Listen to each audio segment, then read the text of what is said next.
DCC bank ಅವರ ಅಪ್ಪನ ಆಸ್ತಿಯಲ್ಲ, ರಮೇಶ್ ಕತ್ತಿ. ಚುನಾವಣೆಗೆ ಯಾರು ಅವಿರೋಧ ಆಗ್ತಾರೆ ನೋಡೋಣ. ಜಿಲ್ಲೆಯ ಜನರು ಹಿತಚಿಂತಕರು ಇದ್ದಾರೆ. ತಾಲೂಕಿನ ಮತದಾರರು ನಿರ್ಧಾರ ಮಾಡ್ತಾರೆ. ಬಾಲಚಂದ್ರ ಜಾರಕಿಹೊಳಿ ಅವರು ಹೇಳೋದಾಗ್ಲಿ ನಾನು ಹೇಳೋದು ಸೂಕ್ತವಲ್ಲ. ಎಲ್ಲ ಕ್ಷೇತ್ರದಲ್ಲಿ ಅವಿರೋಧ ಆಯ್ಕೆ ಮಾಡ್ತೇವೆ ಎಂಬ ಬಾಲಚಂದ್ರ ಜಾರಕಿಹೊಳಿ ಹೇಳಿಕೆ ವಿಚಾರವಾಗಿ ಮಾತನಾಡಿದರು.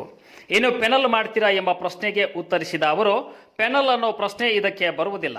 ನಾವು ಯಾವುದೇ ಪೆನಲ್ ಮಾಡುತ್ತಿಲ್ಲ. ಅವಶ್ಯಕತೆ ಕಂಡು ಬಂದರೆ ಯಾರಾದರೂ ಆಹ್ವಾನ ಕೊಟ್ಟರೆ ಹೋಗುತ್ತೇನೆ. ಈಗಾಗಲೇ ಬಹಳ ಜನರು ಸಂಪರ್ಕ ಮಾಡಿದ್ದಾರೆ. ಯಾರಾದರೂ ಕರೆದ್ರೆ ಹೋಗಿ ಪ್ರಚಾರ ಮಾಡುತ್ತೇನೆ ಎಂದರು. ಇನ್ನು ಈ ಬ್ಯಾಂಕ್ಗೆ ಏನಾದರೂ ಆದರೆ 50 ಲಕ್ಷ ಜನ ಬೀದಿಗೆ ಬರ್ತಾರೆ. ಸಾರ್ವತ್ರಿಕ ಚುನಾವಣೆಗೆ ಲೀಡರ್ಶಿಪ್ ಬೇಕು. ಸಹಕಾರಿ ರಂಗಕ್ಕೆ ಲೀಡರ್ಶಿಪ್ ಅವಶ್ಯಕತೆ ಇಲ್ಲ ಎಂದರು. ಇನ್ನು 10 ಸ್ಥಾನಗಳು ತಮ್ಮೊಟ್ಟಿಗೆ ಇದ್ದಾರೆ ಎಂಬ ಸತೀಶ್ ಜಾರಕಿಹೊಳಿ ಹೇಳಿಕೆ ವಿಚಾರವಾಗಿ ಮಾತನಾಡಿದ ಅವರು, ಹೇಳಿಕೆಗೆ ಉತ್ತರ ಕೊಡುವ ಅವಶ್ಯಕತೆ ಇಲ್ಲ ಎಂದರು. ಇನ್ನು ಬ್ಯಾಂಕ್ನಿಂದ ನಿಮ್ಮನ್ನು ದೂರ ಇಡ್ತಿದ್ದಾರೆ ಎಂಬ ಪ್ರಶ್ನೆಗೆ ಉತ್ತರಿಸಿದ ಅವರು, ದೂರ ಇಡುವುದು ಅವರ ಕೈಯಲ್ಲಿ ಇಲ್ಲ, ಅದು ಅವರ ಅಪ್ಪನ ಆಸ್ತಿ ಅಲ್ಲ ಎಂದು ಜಾರಕಿಹೊಳಿ ಅವರಿಗೆ ಕತ್ತಿ ಟಾಂಗ್ ನೀಡಿದರು.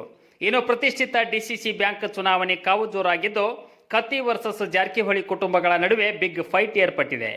ಈ ಮಧ್ಯೆ ರಮೇಶ್ ಕತ್ತಿ ನಾಮಪತ್ರ ಸಲ್ಲಿಕೆ ಮಾಡಿ ಚುನಾವಣೆಗೆ ಧುಮುಕಿದ್ದಾರೆ. ಇನ್ನು ಬೆಳಗಾವಿಯ ಪ್ರತಿಷ್ಠಿತ ಡಿಸಿಸಿ ಬ್ಯಾಂಕ್ ನಿರ್ದೇಶಕ ಸ್ಥಾನಕ್ಕೆ ಇದೇ ಅಕ್ಟೋಬರ್ 19ರಂದು ಚುನಾವಣೆ ನಡೆಯಲಿದೆ.